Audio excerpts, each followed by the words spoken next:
As they say in hockey, let's do that hockey. Play a full 60 minutes. Yeah, I'm just trying to keep it simple. Get pucks deep, bring the puck deep, put pucks in deep. We got to keep it simple and just get pucks going forward. Getting into the forecheck. We got to keep playing aggressive. Trying to take away their time and space. We're focused on tonight. We just got to stick to our game. 45 years since the miracle on ice, but Canada stole the show in the Four Nations and upset the hearts of every single one of us here in the contiguous United States.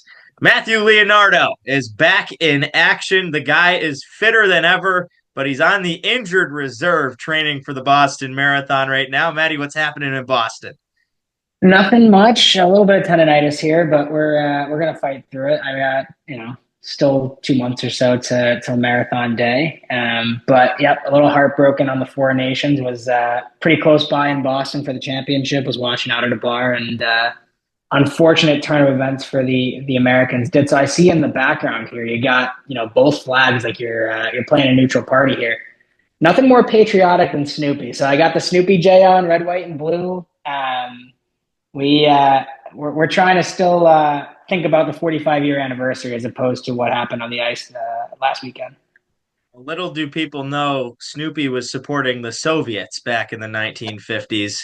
So nothing gets more American than Matt Leonardo supporting opposite causes. But nothing has changed here on the Fifth Liners podcast, and I am soon to be heftily outnumbered in the Matt category, as Matthew Mugno will be joining us following our big guest. Erik Cole will talk through the Four Nations and his time with Team USA, throwing it back almost 2 decades now, as he represented in a couple of World Cups and the 2006 Olympics. Good catching up with him. Matt and I sat down with him earlier this week.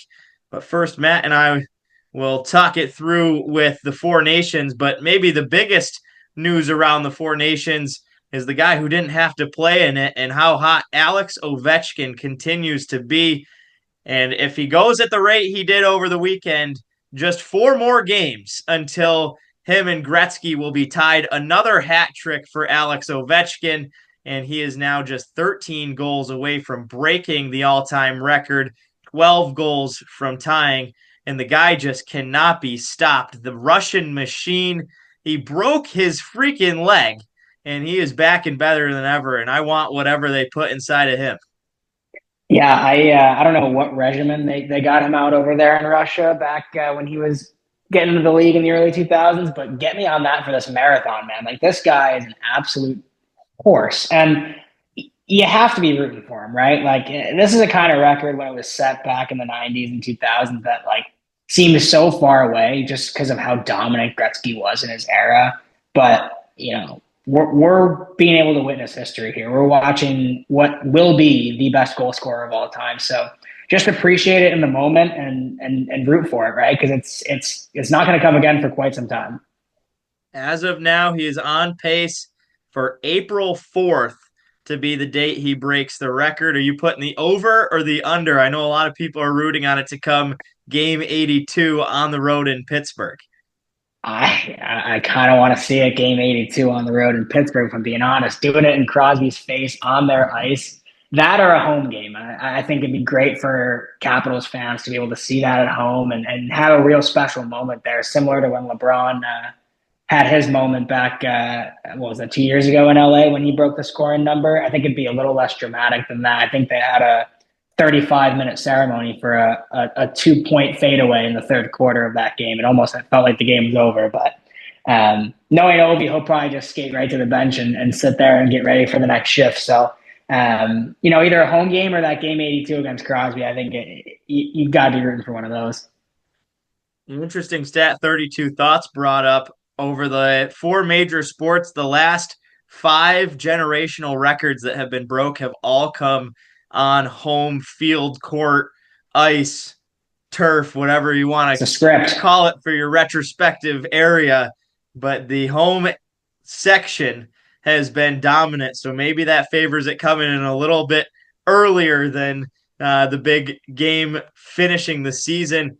We'll wait and see. But Sidney Crosby could be celebrating one of his all-time rivals and the two of them get along pretty well now in their old age, but that would be certainly quite the spectacle. Sid was the story of the last few weeks, and having his name chanted in the Bell Center. Not quite the same for the championship game, but USA Canada Part 2 did not come anywhere short of wowing the world. Maybe the greatest hockey game of our generation, Matt. And it's tough to think of many that beat the anticipation around it, the political atmosphere that got brought into the scene, and then the execution of the overtime game, the heightened atmosphere, and none other than the world's best in Connor McDavid finding the overtime game winner. It's funny, Casey. I don't come from a hockey family. I've got Italian background, and we're all basketball players growing up. So not a lot of people to chat hockey with in my circle, but the amount of texts I got from family and friends before this game of like, are you going to the game? Are you going to be around the game? Like, what do you think of the game? Right? Like, just the number of people who got interested in the sport for what might have been the first time is incredible for the game of hockey. And I'm so happy the game itself didn't disappoint. Obviously, we would have wanted the Americans to go out there and win, but the best player in the world going to score the OT winner, it's almost like the NHL could have scripted that kind of thing. And, back and forth game, both teams having really good opportunities, right? Sometimes you see these close games, especially a 3-2 OT game, and it can kind of be slow pace. It can kind of just be like a dead area, but the intensity was high. You could feel every single time a team had a puck, you were nervous that there was going to be a goal against you or really excited for a goal for you. So, the way that the broadcast had it put together, the anticipation before the game, it lived up to every expectation you could have imagined. I was writing this question down on the outline when ECAC Player of the Year favorite and potentially Hobie Baker top 10 finalist Ayrton Martino walked by, and he scoffed at this one. But Nathan MacKinnon was voted the MVP of the tournament. Is he currently the greatest player in the world? Connor McDavid, up until he lit the lamp to finish this game off, was just about unnoticeable. And honestly, I was about, I'm glad I didn't do this. I was about to tweet out Connor unnoticeable early in that overtime period. The puck's bouncing on his stick. The puck's getting away from him. All of a sudden, the puck's in the back of the net. But Nathan MacKinnon was phenomenal the entire tournament. I think he scored a goal in every single game for Canada. Which one are you picking, or someone else, for the greatest player in the world? I'm taking Connor McDavid, and I've got a couple of reasons why here. I think, for one, we've known Nathan MacKinnon has been an unbelievable hockey player for quite some time. The second he came onto the scene in the NHL, he had a couple of years where he was, a bit slower in terms of point production, but you could just tell he had an extra gear that not a lot of players have, right? You see it when he skates into the zone. You've seen some highlight goals for him. He's got the highlight caliber similar to what you see with McDavid. For me, and I know on the world stage, MacKinnon probably outplayed him over the 6 games or the 5 games that they played in the Four Nations. But I think the question bears, like, if you got the puck and you want to put the puck on one player's stick in the league, I think on instincts and just gut feeling, you give it to McDavid just based on the amount of skill that he has. I just think he's a step above everybody in this generation. Well, he's the one who gets it done, the golden goal. Thinking back to Sidney Crosby, who had that highlight played over and over, and all the talk about Sid being the man still, the 2010 golden goal. Was this basically a passing of the guard to the next generation as McDavid steals the spotlight in OT? I don't think so. And the only reason I say why is because they've got the Olympics next year, and Sid looked just as good as he did in 2010, man. He is a game changer still at his age. Another guy where it's just always going to be in the right position, but the skill, the vision, him elevating the other players around him, like, he is just an absolute gamer. And we talked about Ovechkin and how good he's been for so long. I always have and always will stand on the argument that I think overall Sidney Crosby is a better player, right? Like, I think he just, for a team, he brings everybody around him and makes teams so much better than they are. You look at the team in Pittsburgh last year and the roster that they had around Sidney Crosby, the fact that they even got to game 82 and were in contention is hysterical based on what we've seen out of that roster. So for me, I don't think he's passing the torch quite yet. I think Sid's still got more in the tank, and I'm excited to see him play in the Olympics next year and see what he brings to offer. But you can definitely start to see a younger wave of NHL guy, whether it's McCarr, McKinnon, McDavid. Like that Canada team has got some absolute weapons for the next 10 years. Matt's grinding his teeth already at my next comment, but the number one player in the United States this tournament by 10 miles, in my opinion, was Brady Tkachuk. And especially in that championship game, the guy is playing through the flu, runs 7 guys through the wall, then scores to get the Americans on the board, the game-tying goal. Brady Tkachuk should be the next Captain America. This guy is absolute nails. Put the C on his chest. Is that a question, comment? What would you like me to respond to that? Go to town. I put the statement out there. You can respond. I disagree. Listen, I'm growing. And I thought about your argument today, and I wouldn't be opposed to what you're about to say, but I still disagree on third thought. Listen, so Brady Tkachuk's a guy that makes the team better. We're going to put that out there before I start to say anything that is in the realm of potential negativity that Ditto's going to say that I think Brady Tkachuk is good as Ryan Reeves. Before we get all that out of the line. For me, I think, Tkachuk made such a big impact on that team. And I think, the brothers themselves is kind of where that comes from, right? Like, if I'm picking between the two, I'm still a Matthew Tkachuk guy. He clearly had an injury that was bugging him before the tournament. He played through it for a few games and wasn't able to, unfortunately, finish the tournament for the Americans. But, I think there's a couple other players when you think about like the next captain, right? I think 2016, you think of a guy like Joe Pavelski being the captain of, a glue guy in that kind of locker room and knowing what that means, that USA in front of their chest. For me, a guy that I watched play in this tournament and somebody who's very vocal about the importance of playing for Team USA is Dylan Larkin. I think he brings such an interesting facet to the game of he's going to take on a role that he needs to, and he's going to excel in it, whether he's going to be the guy that's on the fourth line and getting those gritty minutes and playing a great two-way game, whether he's, in Detroit, he's been the face of their franchise and has worn the C for years. And he's a huge advocate for guys, making sure that they're playing in those world championships and making sure that they're representing the USA. I think that's another, element to this besides the overall talent and what they bring to the team. But I think those two guys, whether you look at Matthew Tkachuk and just, his skill and what, like he was a dominant player on that line. Like he drove a lot of plays before he got injured. And then you look at a guy like Larkin who, those 3 letters on his chest mean more than anything else to him. So I don't disagree. I think Brady played very well. And I think he brought really good energy and, was a producer on that American team. But, I'm until I see it in the NHL Stanley Cup playoffs, which, you know what? I'm hoping for it now, Ditto. I need to just get it all out. Let me just be completely wrong. But I can't hang on to that until I see Tkachuk lead a team to the promise because, the U.S. didn't win. Will say Dylan Larkin knocked my socks off. One guy I was exceptionally impressed with. I also want to give a well-deserved shout-out to Jack Eichel, who I cannot believe what a player he was because he's a guy who kind of gets dragged through the mud a lot and a lot of disrespect towards him. How about that play shorthanded where his stick breaks on the clearance and he takes that pass from the skates perfectly to, I believe it was Jacob Slavin, to get that clearance. Unbelievable as I'm sitting here biting my nails, worried that Canada's going to score the go-ahead, and Jack Eichel single-handedly kept the U.S. in a few big-time plays.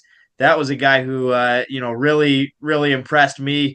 But, boy, the Stanley Cup playoffs need a few of these guys. Larkin's a guy who's never really been there around the Red Wings, and I cannot wait to see Brady Tkachuk in a Stanley Cup playoff game. And listening to him on Spit and Chicklets, I would run through a wall for that guy if anybody can't tell yet. But he's talking about how he feels that the Ottawa Senators could take anybody in a 7-game series, and he doesn't think there's a team in the NHL that could hang in there against what they can bring between playing the gritty style or playing the offensive style, whatever. I'm not quite there yet on my Sens bandwagon, but Brady Tkachuk in the playoffs is something I am looking forward to, hopefully coming up sooner than later. The viewership for this tournament is through the roof for hockey in general. 16 million viewers across North America, at one point 10.4 million watching at once in the United States, the most watched NHL game since 1973. And we're going to talk with Erik coming up about that as well. But Matt, as you mentioned, family members and people who don't watch hockey so engaged in this game. Same thing in my family, basketball family, college basketball family at that, and never watch hockey outside of maybe a couple games that I'm on the air for. They were engaged in this game, and everybody rooting for that U.S. team. And it goes both ways for the Canadian side, who were just as passionate about their red sweaters going the other way. Yeah, and I think, we talked to Erik about, how they build from this. I think one thing we didn't mention there that I wanted to chat through here from like a team perspective, right? Look at Detroit, for example. They had Dylan Larkin on the team, USA. He had an unbelievable tournament.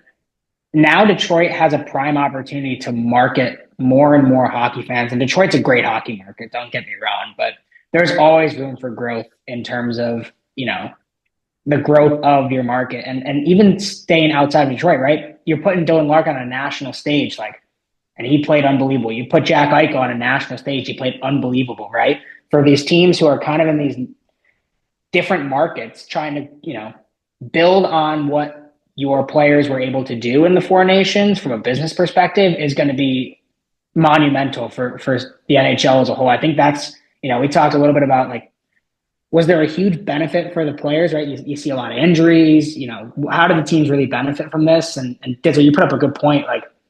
There is so much buzz around the league as a whole, and that's going to have a downstream effect on every single team in the league. This is a perfect setup for the 2026 Olympics.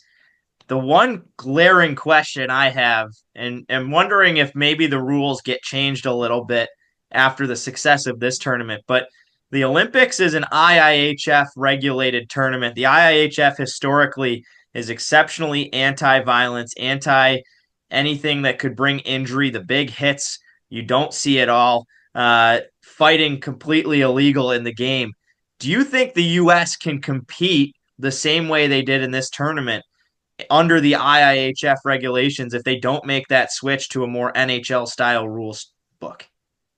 I think they can, and I think it's just because of the depth of the American team, right? Like a guy like Clayton Keller, a guy like Tage Thompson, a guy like Jason Robertson, probably left off the list for some more, two-way physicality-based forwards just because of the rules, right?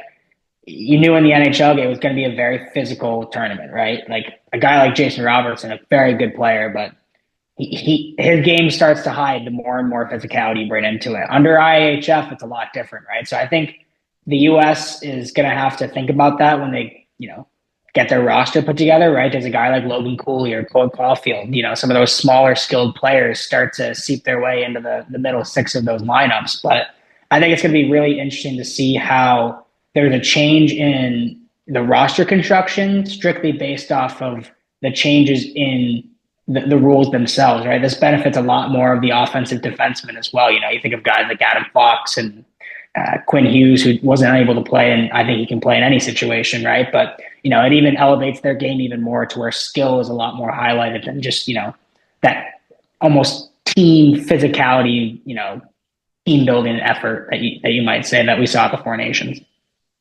We've been wowed all season by the youth movement, guys like Dylan Gunther, Logan Cooley. Who are some names you've got your eye on, maybe looking forward to next year's Olympics that weren't in the Four Nations that you think could make a run at the Olympic roster? You just mentioned Robertson. Canada didn't have Zach Hyman, was a big one that a lot of people thought was a snub. Evan Bouchard from the Oilers wasn't on Canada. Who are you watching for the Olympics next year that you think could make some noise? I've got one for each team. We're going to go from fourth to first here. We'll start with the Finns. You could tell that not having Heiskanen on that roster was a major loss. And you hope he is healthy sooner than later because of the way he's able to, really be a shutdown top guy on defense. And, they were really starting to pull some strings towards the end there to find 6 defensemen for the Finns. But, I think overall their game structure allows them to stay close in a lot of matchups there, just based on the way that their team is built and the style of hockey that the Finns typically play. They're very dangerous in a lot of international play because of that. And I think adding a dynamic two-way defenseman like Heiskanen is going to only elevate Finland's game. For the Swedish team, a little bit of bias here, obviously. Have to give my shout to Willie Eklund. I thought it was interesting based on the roster construction that they had gone with Leo Carlsson over Willie Eklund, right? They wanted to bring somebody young onto that roster, but Eklund's outproduced him in a much worse situation, in my opinion, than Leo Carlsson. I think Eklund has looked really good for San Jose this year. He is a smaller guy, so I think his game will be a little bit more beneficial in a less contact environment in the IIHF. But for me, I think Eklund's vision and his ability to drive the play on his line is something that has impressed me so far in San Jose. I think he's taken a huge jump this year with Celebrini. Looking at the Americans, I think of a guy who's going to create opportunities for his line. And I think somebody who's done that super well this year is Matthew Nyes. I think his size and his ability to win puck battles in the corner goes very noticed on a line with Marner and Matthews, because when you start to build these juggernaut teams, you need some of those guys who, might not light it up on the point sheet, but they're going to be able to give your stars opportunities to get chances. And I think Nyes has experience doing that in the top 6 in Toronto, and I think he'd be a really good fit in a line with some of the top players for the Americans. And then when you look at Canada, I originally had Nick Suzuki. I do think Suzuki would be a really good option. I think he's a very undervalued player that the Canadians would love to have. But you mentioned some of the defensemen and in a less contact, you think about some guys who may be a bit smaller on the blue line and a lot more offensive. I was super surprised Mackenzie Weegar did not make the roster. And I think some of the guys that they have on the right side are going to be another year older next year. When you look at Doughty and Parayko, we'll see if Petrangelo's able to skate it up next year. But I think a guy like Mackenzie Weegar brings a really interesting element to Canada's team that they didn't have this year as another firepower offensive defenseman behind Makar, right? Somebody who can quarterback a second power play and give Makar an opportunity to not have to play the entire 2 minutes of the power play. So that's a guy that came to mind really like last second here that I think Weegar would be a really interesting play for the Canadians. He was one that was brought up with some of the injuries when Petrangelo went down, when Theodore went down, maybe bringing him from Calgary. I agree. Uyghur's been a big bright spot in the success of the Calgary Flames, who are well past not being a lottery team right now. Matt's preseason pick, if anybody remembers the Calgary Flames to be the dead last worst team in NHL history. Erik Cole is coming up next, a Stanley Cup champion and USA Olympian, to talk about the success of the Four Nations and reminisce on some of his times with Team USA. After that, we'll have NHL trade talks and some highlights on who could be moving in the next 10 days. This is the Fifth Liners Hockey Podcast. Matthew Mugno will be back after Erik Cole coming up next.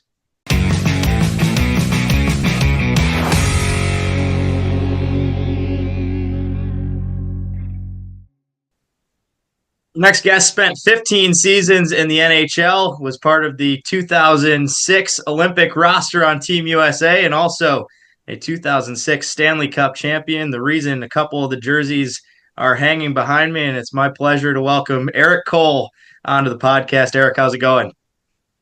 Great. Can't complain. How about you guys? Well, it's a bummer USA couldn't get it done, but hockey is certainly thriving, so it's an exciting time to be a hockey fan right now. I'm sure you enjoyed it just as much as we did. And we'll start right on the Four Nations tournament. You watched just about all of them, you said. What were your impressions there on that tournament, the physicality brought by each side? You were a player as well and represented a couple of these midseason tournaments. Was that something that you expected, the physicality to come with? Because a lot of the analysts were kind of speculating that it might be more of an all-star vibe. No, see, I think that was the beauty of it being, the four nations. I think the one, real downer, and I'm sure, if you look back at World Championships last year, and the team that won the World Championships was not part of the Four Nations Cup. So, I mean, hopefully there's, a little bit of room for expansion with that, or there's a way to include a few more countries. But I do think it was a big success. I think, I don't know how many people sent it to me, but there was something going around where there was all the comparables about, the NFL turned their Pro Bowl into flag football. The NBA guys barely break a sweat, and the NHL guys, throwing fists 9 seconds into the game. So it's definitely a different feel. But I think it was great. The biggest thing and sometimes the worst thing is, and probably everybody's fear, is if there are injuries, which obviously a few injuries coming out of that tournament, but at the same time, midway through an NHL season, everybody's a little dinged up, a little banged up. It's just the nature of the game, and that's kind of how it goes. So, but I thought obviously the fan turnout was incredible, as expected. Montreal, as we've spoke about before, is one of my favorite buildings and just one of my favorite cities to go and visit. Just the aura that is around that organization, and you feel it from the moment the plane lands. But I thought it was great. It was great hockey. I think more so than the fact that there was a good amount of physicality, the speed of the game was incredible. When you sit there and you watch, all these guys from, Canada, US, Finland, and Sweden, it's all the best that are, they're in mid-season form. They're all like ready to go, and just the amount of talent that was on the ice for each team was incredible. Yeah, you mentioned the comparison between All-Star games. I remember watching Hagel and Kachuk throw knuckles at the same time that LiAngelo Ball was performing for the NBA All-Star game. So I think in terms of opportunity, taking advantage of it, the NHL did a great job. And, there was tons of huge numbers that came out of there from viewership. How do you think the NHL builds on this momentum and make sure that this isn't kind of a flash in the pan?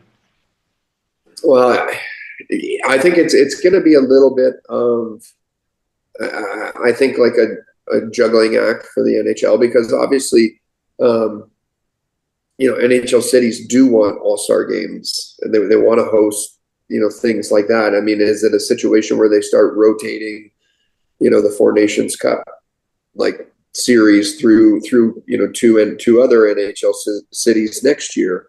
Is there some way for that to make sense, where you have, that tournament that actually tours around? And I think that would be pretty interesting to do. I'm not sure logistically how they'd want to work that out or anything. And then obviously the possibility of adding, a couple more teams. I know, the Russian players are, still on lockdown due to what's going on politically, which is unfortunate, for them. But as we saw the other night, it looked like Ovi took full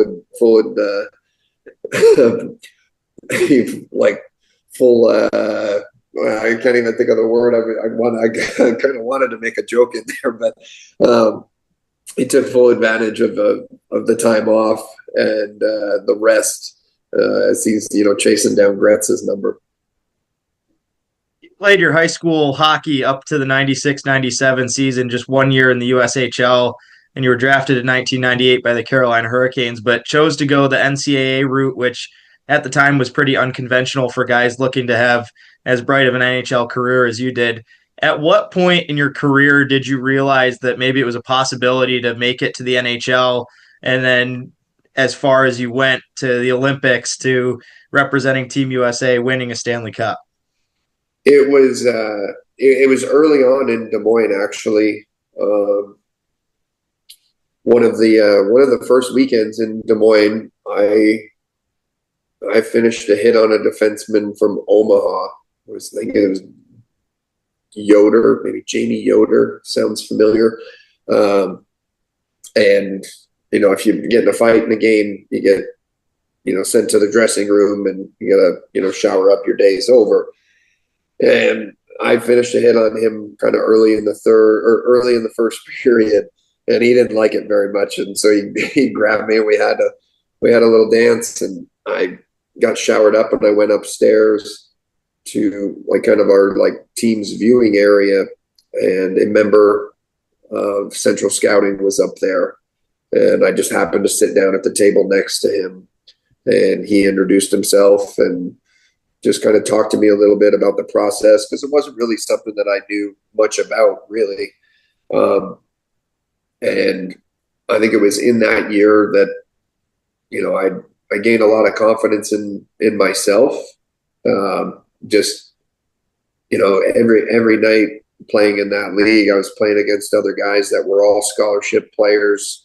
Every team you look, up and down their roster, and it's, that guy's going to Michigan, that guy's going to Minnesota, this guy's going to North Dakota, here's BU, BC. It was across the board, where there was, all the top players that were playing hockey in the United States that were headed to college were all there. And I had a pretty good season there. I thought it was a great experience for me. I probably could have used one more year there just to mature, both physically and, grow up a little bit more before going off to school. But no, it was a great experience, and certainly one that, prepared me well for Clarkson and taking that next step into college hockey. Our first ever guest submission to the show comes on a question from Clarkson Golden Knights superfan Josh Bartell. He writes in wondering what your favorite memory from Clarkson is, and also wants to know if you feel personally responsible at all for Dave Evans finishing his career 1 point shy of 100 career points at 99. Oh, man. Okay, so the first part of that will be, I would say that my sophomore year, who we were just, we were back north last year to celebrate 25 years since our league title and tournament title. That was a lot of fun. It was fun even just going back last year and reminiscing with all the guys that were able to make it. But we really came together as a group within the locker room. There was a lot of just noise that we tuned out. And we, when the locker room door closed and it was just the players in there, we had meetings and discussed, certain things that I think really resonated with our group. And I think that, us doing that and just getting all the, everything else out of the locker room and just, focusing together that we're all in this, the guys that are in the room, it's us, and let's just, let's see what we can do. Because we believed in one another. We believed in what we were doing, and we went on a great run. I think we might have won 13 or 14 in a row to finish off the regular season. We might have had a hiccup in there somewhere, but we were pretty dialed in, and then you get to Lake Placid, which for me is one of my favorite places. Being an upstate New York kid, I played in that arena when I was 12 years old, 11 years old, and you for me, you relish opportunities to play in buildings like that. So for me, it's always been a real special place, and to have such a wild game in the semis against Princeton, where there was a lot of panic on our bench that was kind of like almost being put on us. And we end up surviving from Willie's knuckle puck, which is, oh man, I think I picked on Jeff Halpern quite a bit. Speaking of another Team USA guy, I picked on him quite a bit about that one when we had time together playing for Team USA to set the stage for a rivalry matchup with St. Lawrence was wonderful. It was standing room only. You knew what it meant to everybody in the North Country. So it was just such a fun game to play in, and it was back and forth, and we played well once, especially once we took the lead in the third period on Benny's goal. We had it in lockdown mode. Like, I think we all recognized that we were going to be able to win that game 3-2. And so, it was just by far my favorite moment was winning both championships with that group. It was just a great year. It was a lot of fun. To the second part of that question, you can only, put a backdoor tap in, or, put a perfect pass on Davey's stick so many times that, sometimes the onus has to fall on him to actually maybe finish one of those opportunities. But Deacon Dave was somebody I kind of razzed a little bit when he first came in as a freshman, and I was only a year in front of him, but I'd announce him as like Francois Botha every time he came walking into the locker room from the dry stall area.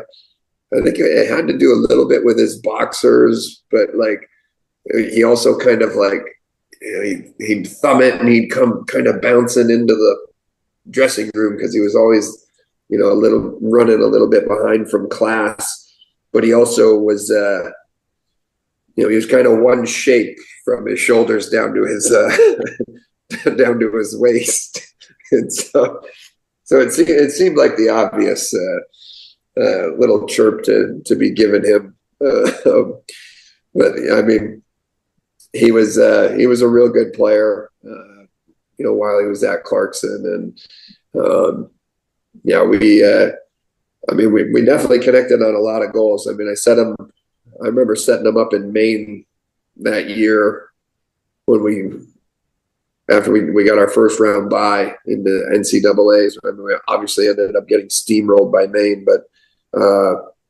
after I think it happened right at the end of the first period, all of a sudden I started getting shadowed out there. I was like, is this really happening? Like, we're shadowing players at the college level? I don't think I certainly had never experienced it, but it probably hadn't happened to me since I was 11 or 12 years old, since I was playing like squirt hockey, where somebody felt the need to pay attention to me that much. You were able to represent the U.S. in 2005 and 7 in the World Cups, the 2006 Olympics. We talked a little bit before we started recording here, and a lot of the things that stand out are the names that you bring up, the veterans that you play with who are now still around the league and still making impacts. Walt Tkachuk, whose boys made the hockey world go viral over the last couple of weekends. But if you can summarize it a little bit, what did it mean to you putting on the USA jersey and some of the things that stand out now looking back on that? Yeah, I think like any hockey player, any opportunity you get to represent your country is such a huge honor. I think any athlete really, feels the same way. I don't know why. Maybe I feel like hockey players just put a little bit more value on it, but maybe we do, maybe we don't. But I think in our minds we feel like we do, and it's just such a great experience, a great honor, and to your point, the names of the players that I got to play with and compete against even was pretty special for me. You looked up to all of them, and you idolized them for a real good portion of the 90s there, where they were all really great players, and I was able to make it into the league and play against a lot of them, a lot of the guys that I looked up to and really respected on the ice. I think on my list, I think Gretz was the only one I missed in terms of him when he retired. But yeah, I was very fortunate in my career to play against a lot of those great players that I grew up watching and idolizing, and then be able to compete against the next generation and the next wave of players and watch them come in and mature and develop. And I mean, you see guys still going now, playing great. Sid looked amazing in the Four Nations, not surprisingly, but it was a really great experience for me to be able to play against some really great players that have come through. Talk to me a little bit about the differences both in play style and intensity, looking at it from the NHL to go into a national, worldwide kind of tournament, whether that be the World Cups or the Olympics. Well, it's I feel like it's a little different when you're on the Olympic sheet, just because you can get lost with the extra space out there a little bit.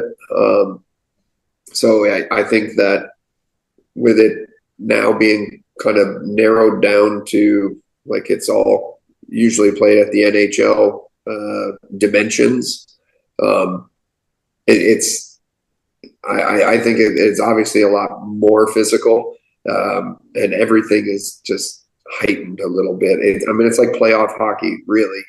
I think that anytime that it's a nation versus another nation, every player wants to represent well and play hard for their country. And you think about the coaches that you had all the way up through USA Hockey, and for me, Oswego Minor Hockey, and being blessed with great coaches that are they're all watching, and you want to make them proud. And when you're playing for Team USA, you're not just playing for you and your family and your teammates.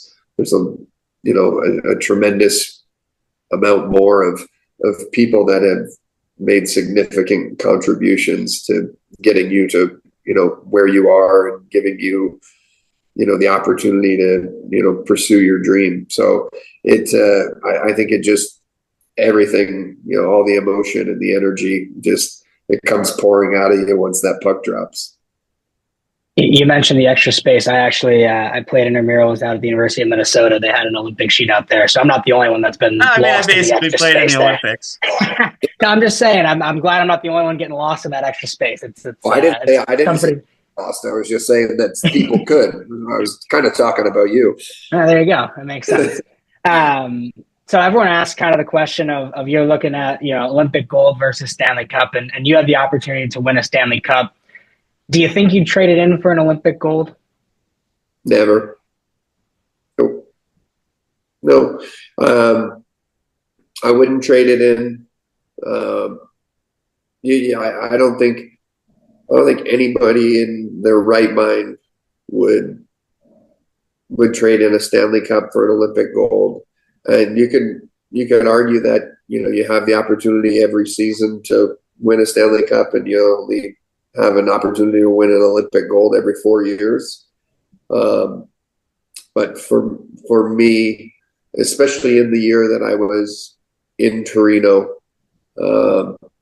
I can remember getting ready to head back to Carolina after we had been knocked out, and I was pretty upset with how things went in Torino, because I felt like we had a better opportunity than we showed, or we had a better chance to advance and be in the medals. And so it was frustrating. I was frustrated leaving there. And Peter Laviolette, who was our coach there, was also my coach in Carolina, and he grabbed me and just said, "Hey, like, you keep playing the way you're playing." He said, "We got bigger things ahead of us this year." And we had really gone into that Olympic break with a pretty good exclamation point in Carolina. We had made a trade for Doug Weight in January. We set a franchise record for points in a month, and it was our second 9-game winning streak of the season. And so for me, it was it kind of snapped me out of that sour taste that was in my mouth from the Olympics. And this is only a couple days after it, and I checked right back in to Carolina and what we were doing, in Raleigh. And I had a great start coming out of the break, and unfortunately, I got my neck broken. I think it was the third game coming out of the break. We played 2 at home and then 1 in Pittsburgh. And so that year, it's a little bit bittersweet for me, because it's such a high. I'm having a good year. I go to the Olympics, and then it comes to a screeching halt, and then it ends with being able to somehow get back into the lineup and play Game 6 and Game 7 and actually win a Stanley Cup, and feel like I earned the right to put it over my head. So it was definitely a mixed bag of emotions that year. Looking at USA Hockey, the United States has become a powerhouse on the world stage at every level now, from World Juniors to now the international best on best that we just saw. From the times when you were playing there, what are the biggest differences that you've seen that have led to the growth and the development programs that the U.S. has put in place that has allowed this rise to greatness? Well, I think what USA Hockey did was they started turning their attention to really trying to develop skill in skating a lot more with the ADM programs. But it seems as though they were looking for really being able to highlight that top 5, 10, 15% of player. And you see a lot more first-round draft picks now. You look at all the kids that go through the national development program. I think that where Team USA has now has bona fide superstars that are in the league, excelling, captains of their team. And then the key on the international stage is you need these guys to sometimes kind of play a little bit outside their role than what they might play during the the NHL season with their clubs.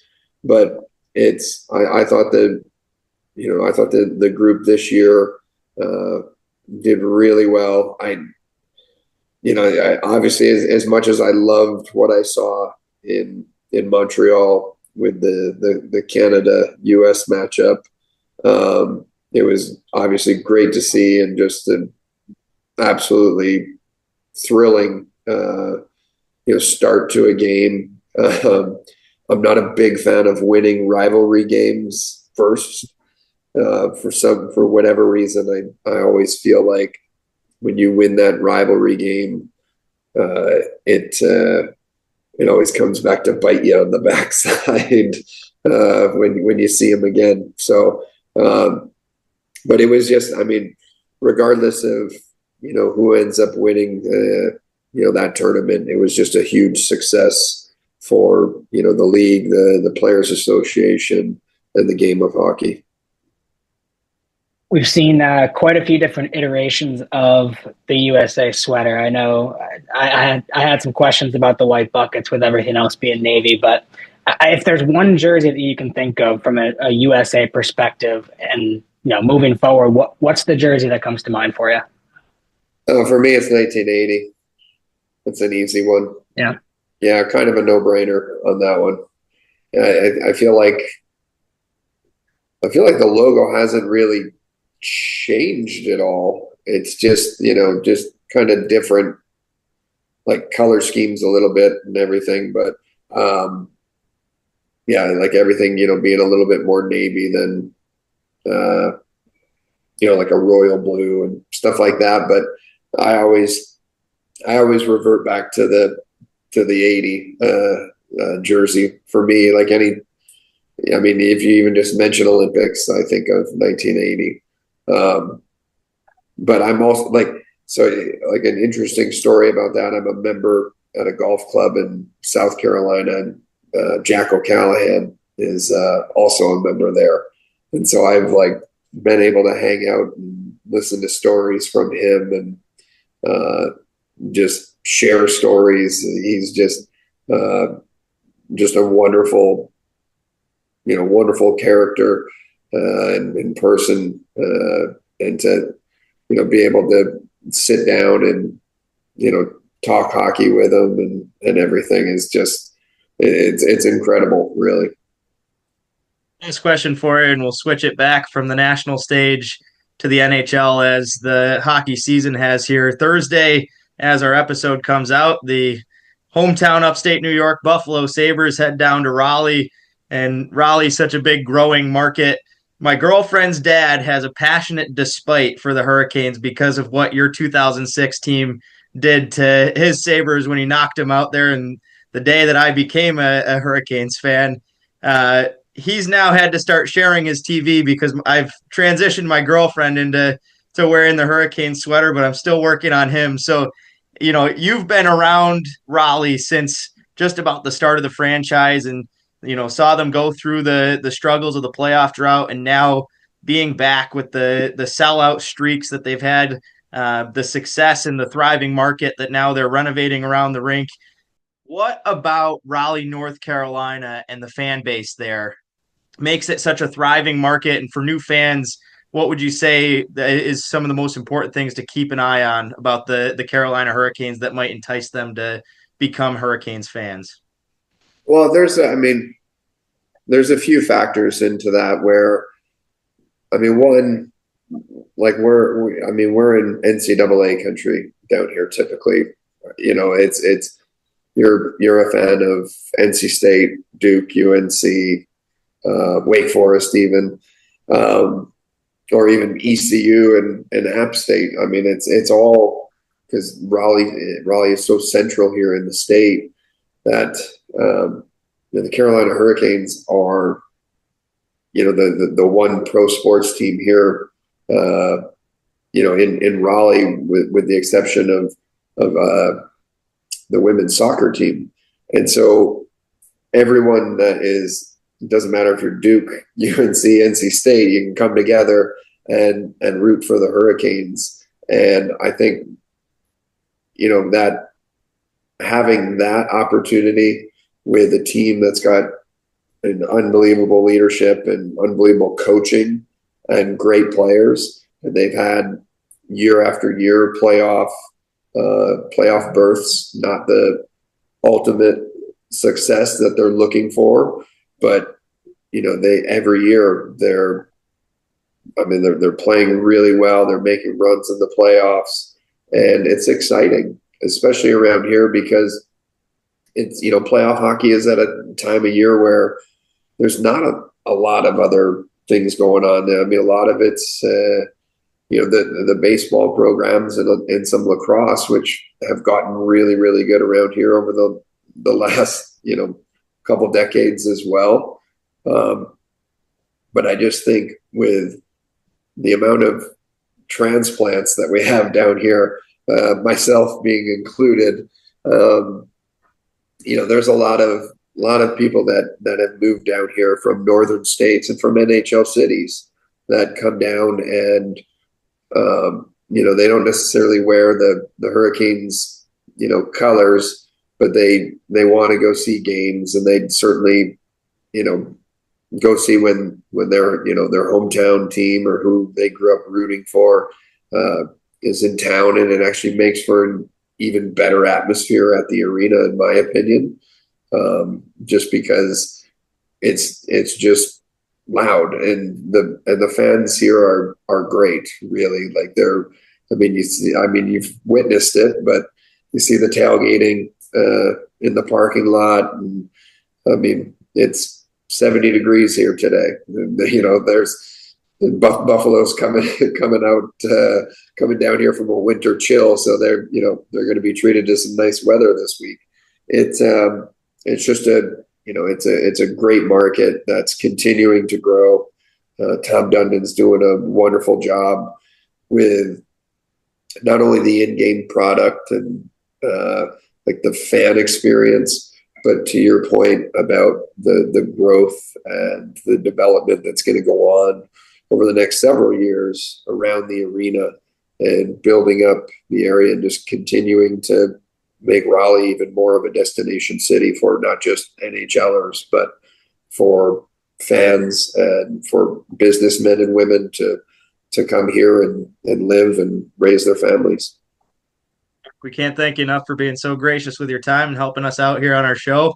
Glad to catch up with you, and hopefully we'll catch up again down in Raleigh coming up in a few months. Sounds good. I'll be here.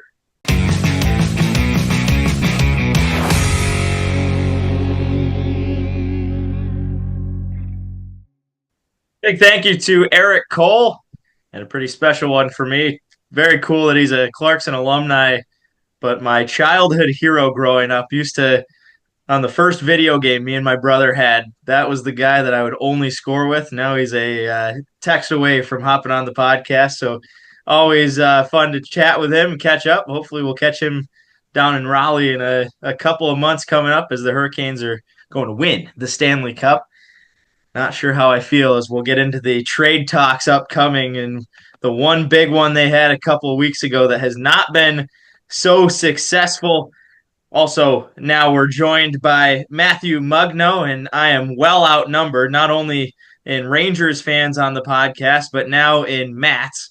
Fortunately for our listeners, the new Matthew is a little bit more tolerable to listen to than the old and washed up one who we continue to reuse on this show. But we'll go with Muggsy and Matt here. Muggsy, or Matthew, let's start with you. A little bit of catch up here since last week, since we last talked. What's been going on?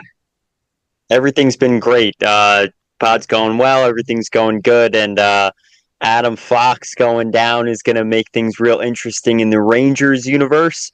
So keeping an eye on that. Otherwise, man, season's going, and it's the best part of the year for hockey. And obviously the hockey world has had its not only moment in the sun that we talked about last week, but you're seeing that continue. So that's really cool.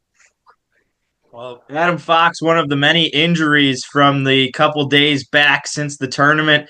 The Nashville Predators as well lose Roman Josi among a list of big-time defensemen. And interesting that a few of those guys are pieces that played over the 2 weeks and not, you would think, maybe coming off of a bit of a break and getting injured, trying to get back up to speed. But that's certainly a notable thing to keep an eye on. And for the Rangers, let's start there, Matthew, with an important chase coming up. They're now right on top of that wild card spot, 2 points back as we record here. But Fox is a key piece of that defense, even though he hasn't been having the best season of his career.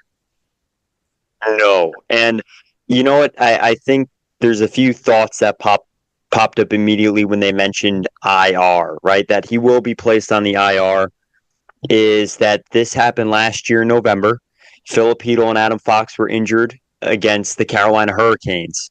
And the team was obviously in a very different position last year. They were able to withstand that. But I think this year it directly has, as you mentioned, a link to the trade deadline. And that's why I think the Rangers aren't a team to watch for a big swing like they have been the last few years, or to look at in that respect, but more so like where are players that can fit their long-term outlook and to keep the championship window propped open as best they can. So it's going to be interesting. And I think this trade deadline will be a lot more intriguing than last year's. I think there's some names that have popped up that no one expected. And I think with the way the season's gone, you have to be open to anything, because one of the players on the list that we are going to talk about is could be involved in another trade, which is preposterous. Let's start right there. It's Mikko Rantanen of the Carolina Hurricanes, who has been having his name thrown against the wall, against the ceiling, and RKO'd in every different direction. Has not had a great start during the Four Nations break. Allegedly, the Hurricanes organization approached the Rantanen camp trying to discuss an extension, but his side was not ready to begin contract negotiations.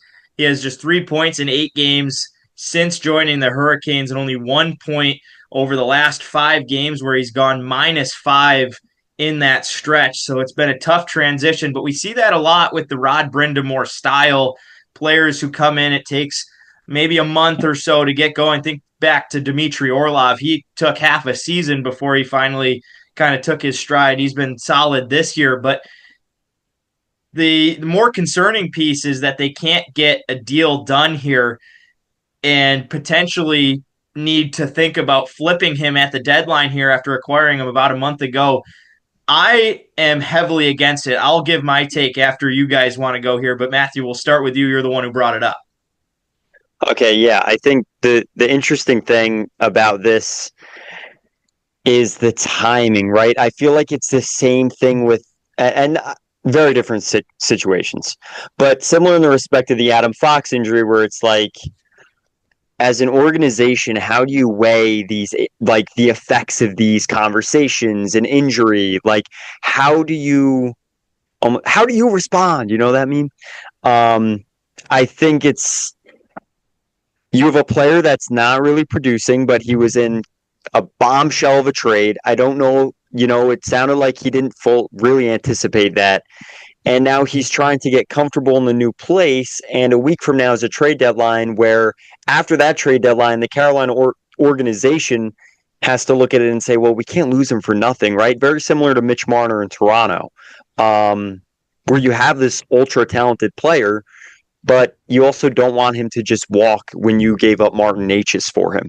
So that's, I guess, my take, but I think I really just spelled out some of the more basic and shallow things about that. Matt, what do you think about the potential of Rantanen moving again? I think it's a case of the early struggles are really starting to cause a lot of red flags for Hurricanes fans around, right? 8 games into a trade, especially something so large, and this is the first time we've seen Rantanen away from line mates like McKinnon and Landeskog. So it's like, do you really want to make that snap judgment for 3 points in 8 games so quickly? With the timing of the trade deadline here, you're kind of stuck to do so if you're Carolina's front office. But again, you give up Necas and Drury, which, Casey, you mentioned about a month or two ago. Center depth is a huge issue for Carolina. They go and trade 2 of their better centermen and get a wing to put with Aho on the top line. And so far, not working out the best. Again, I don't know what that market looks like in terms of if you flip Rantanen, right? Like, what teams are going to be able to eat that salary? You might be able to retain some, but then you're, altering the roster quality for Carolina, a team that their championship window opened, 3 or 4 years ago, and it's still remained fairly open just based on their ability to continue to win with Rod Brind'Amour. So I think it's interesting to figure out, what kind of market is there for Rantanen before they go ahead and start to try and ship him out. But I think if you don't ship him, like you mentioned, you got to get a deal done. It's going to look real bad if this is the kind of rental and the pieces that you gave up in order to get Rantanen, especially if it's not working out from a production perspective.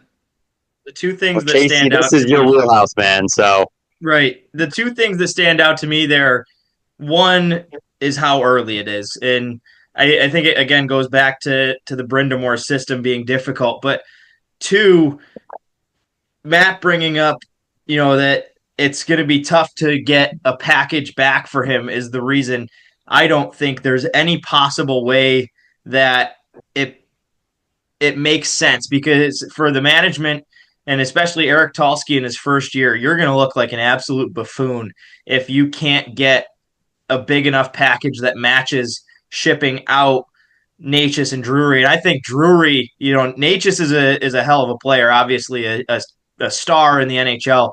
Drury is just as big of a piece in that conversation because Colorado had needed center depth. Well, you send a good third, fourth line center that's going to be consistent away, and now Carolina has that exact same issue. And that's exactly why I still think that JT Miller would have been a better fit in that trade.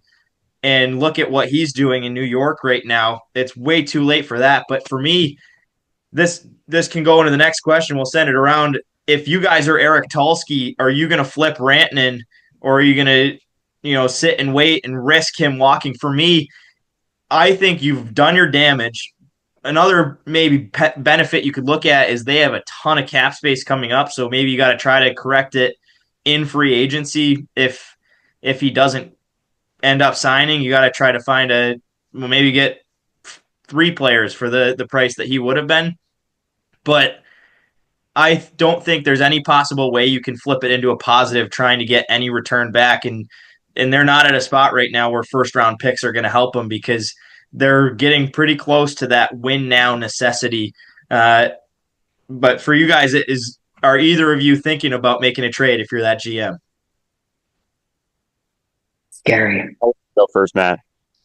It's scary. I'm looking down the list of some of the trade names and just trying to figure out, right, like what kind of package A makes sense for Carolina to get back, and B is going to benefit the team that they're sending Rantanen to, right? Because I don't think there's a lot of teams that are kind of in that middle ground of, okay, we're going to make a big splash and get Rantanen, that aren't some of those top dogs that already have a ton of high contracts on their roster, that really Rantanen for them is strictly a rental. So the one name that that would maybe throw out, and I want to hear your guys' take on it, I see Jordan Kyrou on our list, and maybe we go down to the Blues next here, but I think St. Louis is in a really interesting spot where they have a ton of good pieces on the team, and Jim Montgomery's gotten that team pretty close to competing for that last wild card. It seems like, for me, Vancouver and Calgary neither want it, right? So I think they're a point behind Utah at the moment still, but again, like, they're close enough to where, like,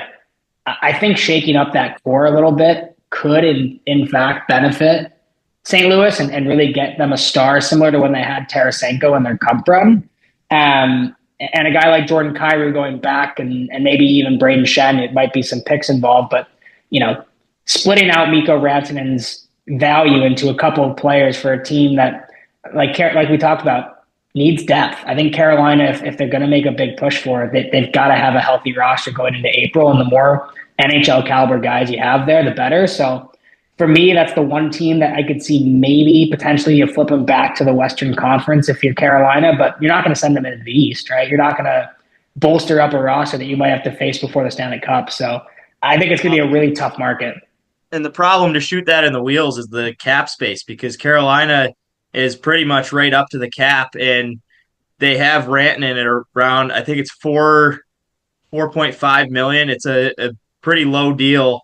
Kyrou's up there at an AAV of 8.12, so already there. And it sounds like a lot of the negotiations, it would require Carolina eating Rantanen's cap, which again goes back to them losing. Matthew, do you see any possible way for them to make that a benefit of the deal? Weird, because Saravalli said, I think yesterday, that he doesn't see Carolina, the organization, retaining Rantanen if he doesn't sign before the deadline. But it's also very difficult not to think that the player has all the leverage. He's a top 5 scorer in the NHL the last 5 seasons. I feel like it's too big of a fish to kind of hope that in 7 days time, you're just going to turn around and he's going to decide to want to stay. I think if you're Rantanen, it also makes sense. Like, maybe he wants to see if this team can go on a pretty solid run before he decides to ink, pretty much the prime of his career there. So I feel like the player has clearly the leverage here. I do think I don't know if it's that the organization's trying to hardball it a little bit, but also I don't think there's that many. It seems crazy, but I think there could be teams out there that could look into this. You thinking Dallas Stars? They have a number of young impact players that could fill holes in Carolina's lineup. You talked about center depth, maybe a depth center, maybe a star winger, right? You could talk about a Hintz. And I don't think Dallas is blinking if they trade a few players in a package deal to get Rantanen, and that could help both sides. But again, that would be crazy talk, right? I feel like we were talking about the Natchez and Rantanen trade and still breaking it down less than a month ago. So, I think there would be, like, you can never count Vegas out, right? I think there's teams that could shock the world, but I also do think the player has a lot of the leverage here. So it's, how do you play your cards with a fish of this caliber?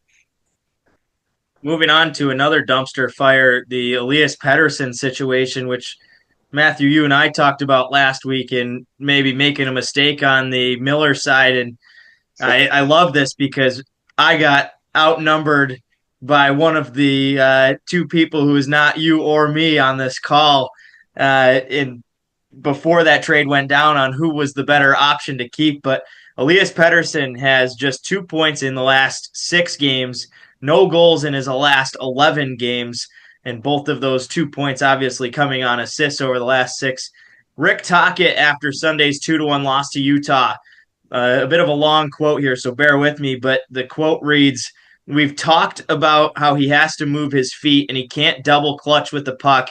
I think he's waiting for something. I don't know if it's a lack of confidence in his shot, but as soon as he has room, he's got to take it and just blast it. I'd rather him just rip the puck right now. He's not moving his feet. I thought today some shifts he was moving his feet, and it looked like we had some glimpses, but then 6-on-5 there at the end, it's the same thing, waiting. If he just takes 3 or 4 strides, I don't know if it's a mental block right now, but all year he has got to move his feet, and that's a pretty scathing review from the head coach right there. On top of his media presence right now has gone straight down the tubes. He was asked about where his confidence is at, and he said the only issue with his confidence is dealing with the media. And it sounds like there's a lot of tension around that room, but you got to suck it up a little bit with the number you're being paid. And he's basically the reason JT Miller was kicked out of Vancouver and now cannot get it done still. Do you guys see him being a piece that gets moved out of Vancouver? What does that say for the Vancouver organization? Because I think that would just about put them right back into a rebuild. Oh, boy. I mean, I can't imagine if you're Quinn Hughes listening to any conversation around that, right, or having to endure that. But the reality is, like, this team made the second round last year, the playoffs. It seemed like, yes, they were a team that could be a contender, but I never saw Vancouver as a major threat. Like, right in the West, it's clearly Dallas, Vegas, Colorado.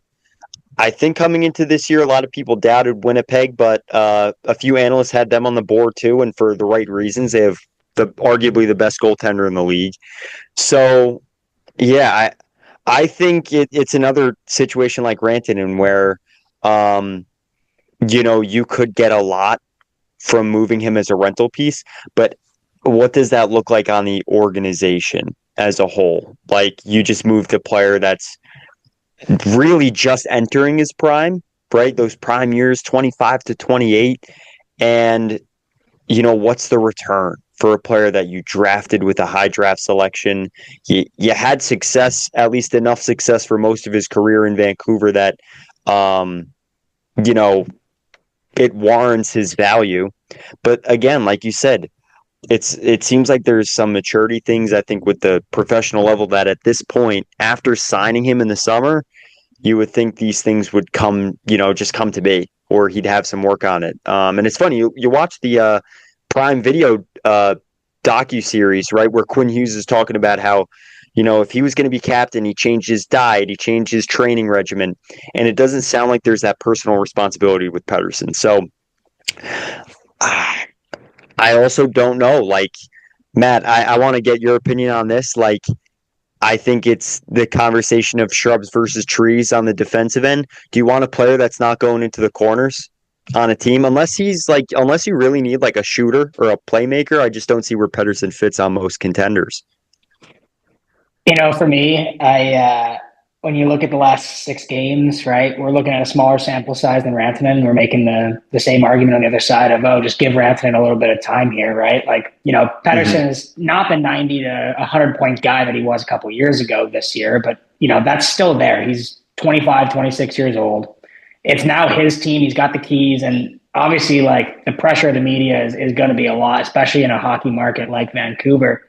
I think it'd be an absolute gong show if Vancouver decides to sell on Pettersson at what's probably his lowest value it's ever been in such a small sample size, right? Like, even if you wait till the summer, you've got him under contract for the next 6 or 7 years.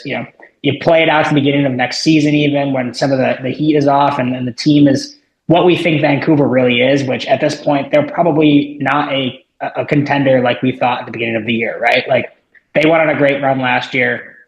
If they had Thatcher Demko for even more than 10 games in a season, maybe we're talking about something else. But, for me, I think it'd be an embarrassment of the GM if they decide to get rid of Pettersson. I mean, it's too soon. And again, like you'd mentioned, Quinn Hughes, if you trade Pettersson, you got to get rid of Hughes. You got to get all the value you can out of your players and completely pull the towel in. Quinn Hughes with a pile of nothing is going to get you absolutely nowhere. And you're going to run out of contract time with him, and he's just going to walk as a UFA. So if you're going to burn the house down, you better have a big torch. That's all I'm going to say. Chicago continues to be a struggle bus on the teardown and full rebuild as they hit backlashes. And now it's Seth Jones who has decided he's had enough. He said post-game on Sunday, we're the exact same team right now as we were on game 1. It's pretty evident out there. We haven't made any strides to be better. We need to be a more simple hockey team, and we're not that, and it shows. He's currently in his 4th year of an 8 times $9.5 million contract, is just about demanding a trade out. And that's another one.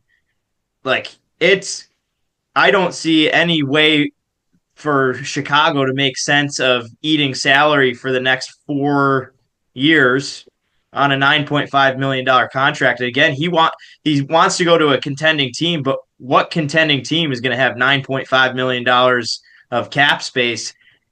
I mean, it's a tough situation either way. Maybe that has to come in the form of a buyout of some sort, but for Chicago, there's no way that unless a team takes just about all of that to make it worth getting rid of him. I think that teams would be interested in him if it's 4.5. And there are teams that I think are willing to take that. First off, by the way, I love that these quotes are coming out. Like, we do not normally get this in hockey, and I do admire that. Like, if you're going to have personality, like, let it all out there.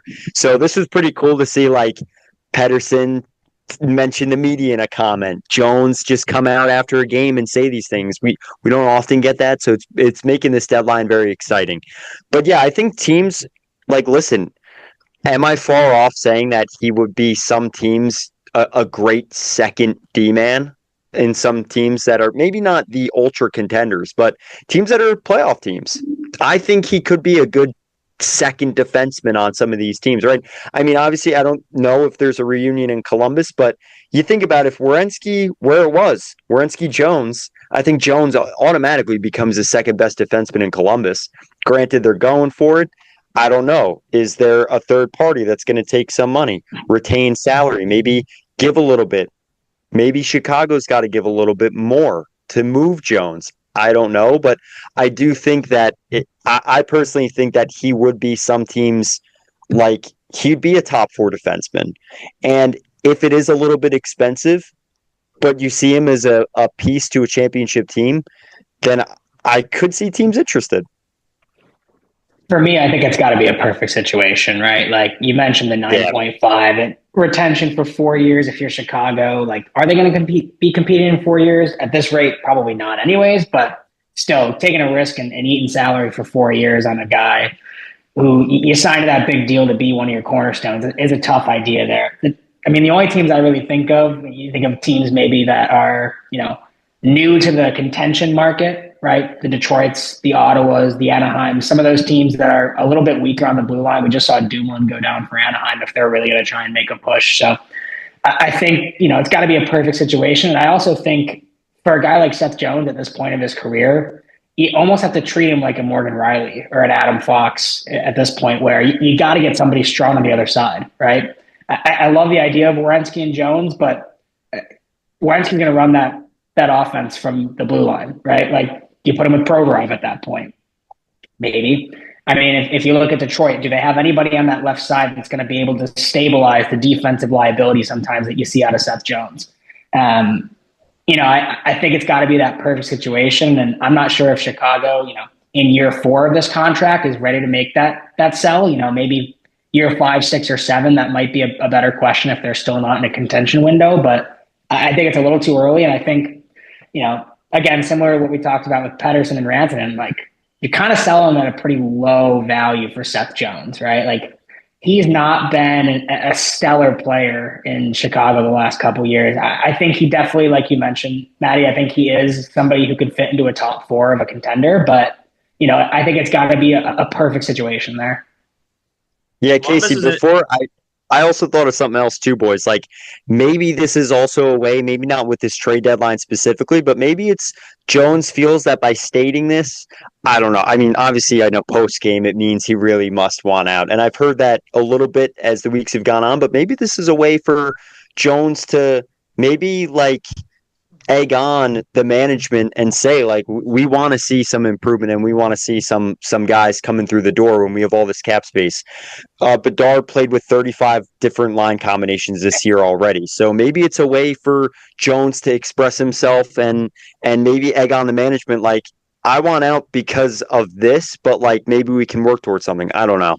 Did you guys see the video of Bedard on the, I think it was in the penalty box? His eyes looked dead. He was like sitting there just like staring at the camera. I'm like, I got to feel for this kid. That's absolutely brutal. And that's coming from a Sharks fan.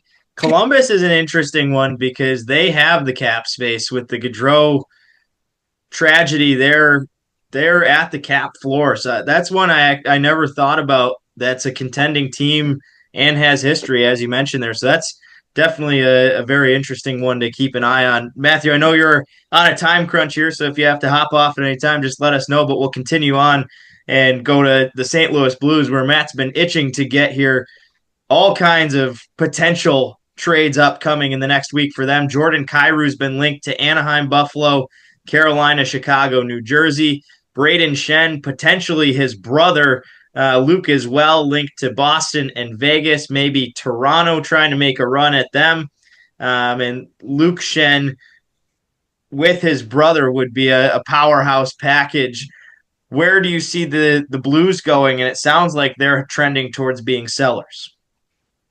I think it's an interesting situation. If you're St. Louis, you bring in Montgomery, the team has looked better since then, right? Everyone saw the Winter Classic. It was like, man, this team looks like they got some promise. Okay, yeah, you beat the shit out of Chicago. Congrats. So I think they're still kind of in that middle ground of, I think they just make good hockey trades, right? Like if they get themselves in a position where they can steal a wild card this year, awesome. If they're still kind of, out of the picture and they start to move some of their veteran pieces and get some packages that are valuable enough to make it worth it, I say do it.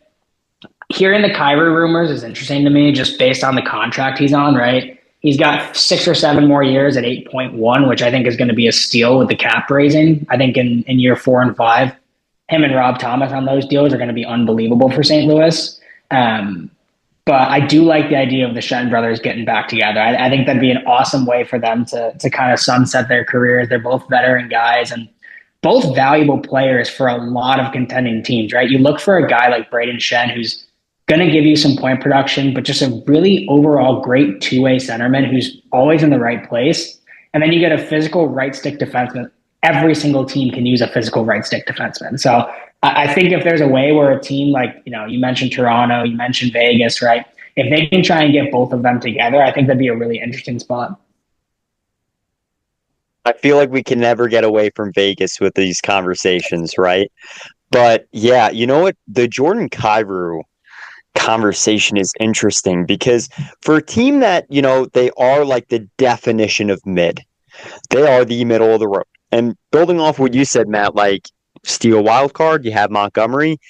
I felt that Robert Thomas and Kyrou would be like two cornerstone guys. The way you just mentioned Jones is kind of a guy you would think would be a cornerstone. That's why Kyrou does surprise me a little bit, because even if they got to a point of contending in a few years, maybe he drops down the lineup a little bit, but he's still an integral part of the team, the core. I'm shocked, and I don't love New Jersey or Carolina in that conversation because I think, like you said, cap's going up, contract value goes up. And I also think he's so dynamic, and on those two teams, is he on the second line? He could be on the third line, and like power play one, I think you can put him kind of in many different spots in the lineup that can make you a lot deeper of a team. And obviously, Carolina, New Jersey, they're contending, they're teams that have a contention window right now. I don't know if Kyrou goes from the Blues, though, to a team that I think has far less hope, like Buffalo, Anaheim, or Chicago. But again, we'll see. My Stanley Cup winner comes from Maddie's Sharks. Nico Sturm could be going somewhere, expects to be, it sounds like. His quote, "You never know what's going to happen, so in 2 weeks' time, maybe nothing will happen. I don't know, but I'm prepared for whatever. You're a 29-year-old UFA with no extension. You have to be realistic about it." And Sturm to Carolina is my manifestation. But that's a guy on a low-dollar deal that can eat fourth-line minutes, eat top penalty kill, and is in the top 3 in face-off percentage for centers, a lockdown guy who already has 1 cup to his name. And think back to 3 years ago before he signed his San Jose deal. It was a trade from Minnesota to Colorado where he scored a couple of playoff goals and got it done to lift the cup. How would that be to get traded twice in your career and win Stanley Cups both ways? Any teams, Matt, let's go to you as the Sharks fan, that you think he would be a nice fit for? You think, Carolina obviously is one you mentioned there. Again, we've been talking about center depth for Carolina for a few years now, and, getting somebody on that fourth, you got him and Jordan Stahl, they're going to win every faceoff at that point, right? Like, they're going to be in such a good situation there. Another team I like is Edmonton. I think he would fit really well in that bottom 6 with the guys like Janmark and Henrique that are there. I think that's a really interesting fit if Edmonton's able to make a move. I know those two teams have history, right? The Cody CC trade. So I think that'd be an interesting spot. You just start thinking about teams, right, that are just going to try and build depth, right? The Washington Capitals, for example. I think if they're going for a push this year with Ovi, they're a team that needs to be healthy come April with the roster that they've constructed so far. So I think getting a guy in that bottom 6 to help kill penalties is going to be very crucial for a team like Washington. So, those are 3 that I can think of. I'm not sure, Maddie, if you got any others, but... No, those were actually really, really good picks. I didn't even think of a place that he could end up, right? Because I think what he brings to the table is extremely desirable. So unless teams have that player, I could see a plethora of teams in the mix, but I do like those picks. Like Edmonton, you think they need depth for sure. Washington, if they're going to go for it, and I think they're kind of in this like somewhat unicorn year, right? Like there was no plan really to get to this point. They brought in some free agents, a mixed bag, and it all worked out. But I don't think anyone sees them as like this, they're not a team that could start a dynasty, right? Unless like things again magically happen for them, which it could. But this is a player that you bring in for a team like that adds that depth surrounding the players they already have that have achieved this year. So I like those 2 picks. One more before we let Matthew roll here. Surprise sellers, the 2 that you guys wrote down, the Boston Bruins and New York Islanders, and some big names who could be leaving each of these franchises. Brad Marchand is the most news-breaking to me. I would be bamboozled if I woke up and rolled over and saw an ESPN notification that Brad Marchand was going anywhere that's not the Boston Bruins. But he could be on the move here coming up, and it would be probably somewhere of his choice with a heavy no-move clause there. But Coyle and Geeky, potentially other picks that could be moved on the Islanders side, Nelson, Dobson, and Lee. Any other places that surprise you guys as upcoming sellers here, and then also on those 2 teams that you guys highlighted?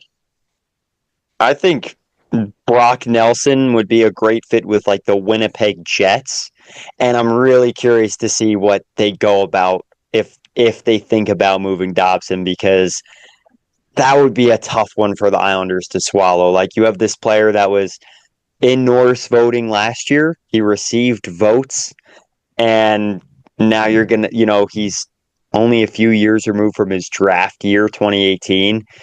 Now you're going to move him for likely lesser value, or at least like draft capital or something of that nature, maybe a package. But I feel like that's a tough one to swallow for the Islanders. Like Nelson, he's older. We saw that getting in best on best, he was overpowered. He's a good goal scorer, right? 3-time 30-goal guy the last few years. But man, the Dobson one was kind of a shock too. And I'm interested in 7 days if we see him moved. I think it's one of those deadlines where you're going to be surprised with the guys that get moved, right? I think last year when I saw Hurdle get moved, especially to Vegas, I was like, all right, the NHL trade deadline is officially just complete shams at this point. Because it's like so many teams are in the market, and they're in the market for different things than you would expect, right? Some teams are going to be buyers that you think are sellers. Some are going to be selling off the house when you think, Boston hasn't sold the house in years. Like, they have not torn that roster down. Don Sweeney is not a guy who tears the roster down, but if you logistically think about it, if there's any year where they're going to be able to get some value and start to try and build for any future, which the Bruins have not done for the past 15 years, Brad Marchand's on the final year of his deal. And he looks pretty good in the Four Nations, playing on that 4th line and getting some time up on the 3rd line with them. So, what locker room wouldn't want to add Brad Marchand, right? Like, I think you can get way more value than the player he might be at his age. I still think obviously he's been a very good player this year, but just his experience and his leadership and what he brings to a locker room could really entice a ton of teams that are in the mix. And his salary cap, his hit's only $6 million. So if Boston retained, like, you're going to get it at a pretty good number there. So that's kind of the reason I threw that on there. With Fox going down, do the Rangers start to sell now, right? You look at some of the teams that might be out west, like, does Anaheim buy this year? They're kind of right around that mix where they could kind of fight for it, right? Does Seattle sell the house and start to ship off some pieces that you don't expect there? So I think there's going to be a lot of movement this year and from a lot of teams that you wouldn't expect. Well, there's an invasive species outbreak in Potsdam, New York right now, and it's Bobcat Central. Hopefully just a trifecta, maybe a quartet of games coming up. Doubleheader action on Friday night. ECAC playoffs, 3 o'clock for the women, 7 o'clock p.m. battle for the 1 spot. And the one time I'm going to be a St. Lawrence fan, we need them to take at least a point to get that trophy. But I think I'd be feeling pretty good if I'm in Muggsy's spot here. But Matthew, any ECAC picks upcoming this weekend? I got Golden Knights in 2, baby. I'm feeling pretty good on the women's side. You know what? I got to say this, man. Like, one, yeah, I think Clarkson's going to reach the semifinal, if not the chip this year. It was funny, actually. I was watching a few buddies that are younger still at Quinnipiac, and they did their prediction show for the tournament bracket, and neither of them had Clarkson on the women's side. I was like, oh man, you guys did not watch close enough. They are they could score at will. and they have the goaltending, they have the experience. So I was shocked by that. But for the men's side, honestly, as much as it's cool that Quinnipiac could win like a fifth Cleary in a row, I would love if there was a team that emerged like Clarkson that took that from them, because one, I would think that should hype them up going into Placid, or if they make it that far. And two, I just think it's cool. Like I happen to be on for the first time in my life watching a dominant team, but at the same time, it's also like it would be cool. Like that makes a rivalry, that makes it fun. So. Matt, what's going on for you over the next week here, other than watching the headlines and hoping that your San Jose Sharks don't tear it back down?